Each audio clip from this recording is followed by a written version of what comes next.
मैं हिंदुस्तान की दिग्विजयी सेना का एक ऐसा चरित्र, एक ऐसा योद्धा को आपके बीच खड़ा करने की मेरी मंशा है, मेरा मन है। 3 फरवरी 2016 को देश की सबसे ऊंची चोटी पर, सीमा पर, सियाचिन में बर्फ का एक तूफान आता है। उस समय 10 योद्धा मोर्चे पर तैनात थे। उस बर्फ के तूफान में वो 10 के 10 योद्धा दब जाते हैं। पूरे 6 दिनों के बाद 9 फरवरी 2016 को बेस कैंप से एक रेस्क्यू टीम ऊपर पहुंचती है। उन 10 जवानों में से 9 जवान उस वक्त तक वीर गति को प्राप्त कर चुके थे, लेकिन एक योद्धा उस समय भी मोर्चे पर अड़ा हुआ था। उस वीर योद्धा का नाम यदि कोई कटरिया बंधु बता दे तो मैं उन्हें सैल्यूट करूंगा, नहीं तो मैं बताता हूं नाम। उस वीर योद्धा का नाम था लांस नायक हनुमंत थप्पा। क्या बात? देखिए साहब, अगर आपको ऐसा लगता है ये जो आप यहां आनंद ले रहे हैं, आपके बिजनेस चल रहे हैं, आपके बच्चे पढ़ रहे हैं, आप हर भौतिक सुविधा का लाभ ले रहे हैं, एक क्षण के लिए अगर हिंदुस्तान की सीमा पर खड़ी फौज इस प्रकार से आनंद और मस्ती के लिए उद्धत हो गई तो हम सबका आनंद और हम सबकी मस्ती कहां जाएगी आप कल्पना नहीं कर सकते। मैं हिंदुस्तान की सेना के सम्मान में कुछ कहने की कोशिश कर रहा हूं और आपसे प्रार्थना कर रहा हूं कि निवेदन कर रहा हूं कि आप थोड़ा सा, आपकी देशभक्ति आपके अंदर भी कहीं भगत सिंह हो सकता है, आपके अंदर भी सुभाष चंद्र बोस हो सकता है, आपके अंदर भी हनुमंत थप्पा हो सकता है, उसको जगाने की कोशिश कर रहा हूं। हनुमंत थप्पा, उनके चरित्र को, उनके व्यक्तित्व को, उनकी जिजीविषा को, उनके पौरुष को, उनके पराक्रम को आपके बीच खड़ा करने की कोशिश करता हूं। पंक्तियां अच्छी लगे तो समर्थन कीजिएगा, नहीं तो मेरा कुछ नहीं बिगड़ने वाला है। लेकिन देश की सीमा पर रात के 11:15 बजे जो नौजवान इस वक्त खड़ा है, अंधेरी रात में कहीं से भी एक गोली सनसनाती हुई आकर उसका काम तमाम कर सकती है। वो देश की सेना ये सोचेगी कि हम किसके लिए जान हथेली पर लेकर खड़े हैं।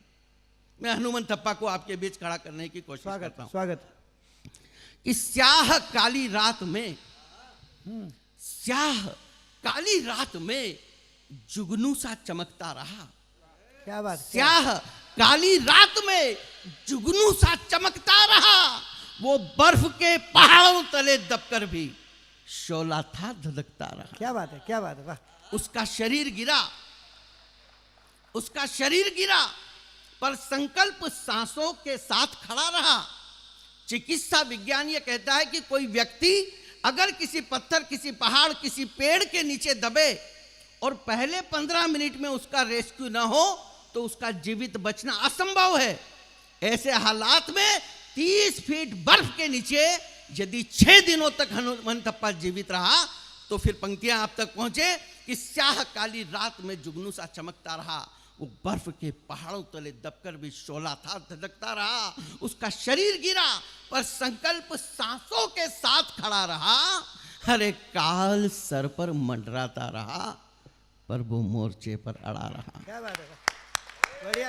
वो बर्फ के आपकी राष्ट्रभक्ति के लिए आभार। वो बर्फ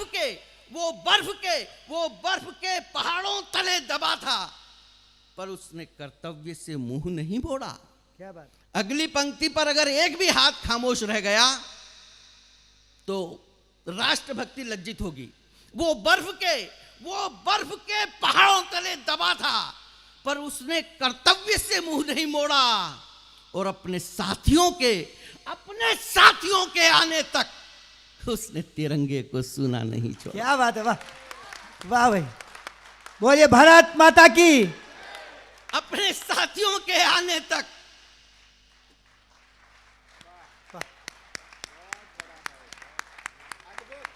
अद्भुत अद्भुत, वाह, बहुत बहुत गजब गजब गजब। सैनिकों के सम्मान में आपने जो खड़े होकर सम्मान किया, बहुत बहुत साधुवाद, धन्यवाद।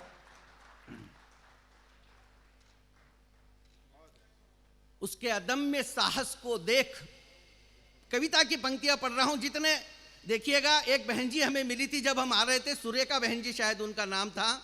उन्होंने कहा जगदीप भाई साहब से कहा कि हम भी कविता लिखते हैं। इसका अर्थ यह है कि कटारिया बंधुओं में भी बहुत सारे लोग, मेरे मित्र भाई राजेश कटारिया रतलाम से आए यहाँ बैठे हुए हैं, वो ये लोग सारे हमारे रतलाम में भी ये लोग हैं जो कविता और साहित्य के लिए हमेशा इनका योगदान होता है। मैं साहित्य की पंक्तियां पढ़ रहा हूं कि उसके अदम्य साहस को देख, उसके अदम्य साहस को देख हिमालय का उत्तुंग शिखर भी झुक गया। क्या बात, उसके अदम्य साहस को देख हिमालय का उत्तुंग शिखर भी झुक गया और काल का चिरंतन चक्र भी उसे सम्मान देने पूरे 6 दिनों तक रुक गया। क्या बात है, क्या बात है, गजब गजब गजब, वाह। तो हनुमंत जब तक हनुमंतप्पा जैसे वीर हमारे सेना नायक होंगे, मैं अपने भाव रख रहा हूं, आपके भावों से जुड़ जाए तो फिर समर्थन कीजिएगा। जब तक हनुमंतप्पा जैसे वीर हमारे सेना नायक होंगे, नील गगन लहराएगा तिरंगा, हम अखिल विश्व के अधिनायक होंगे। क्या बात है, क्या बात, हम अखिल विश्व के अधिनायक होंगे। प्रताप।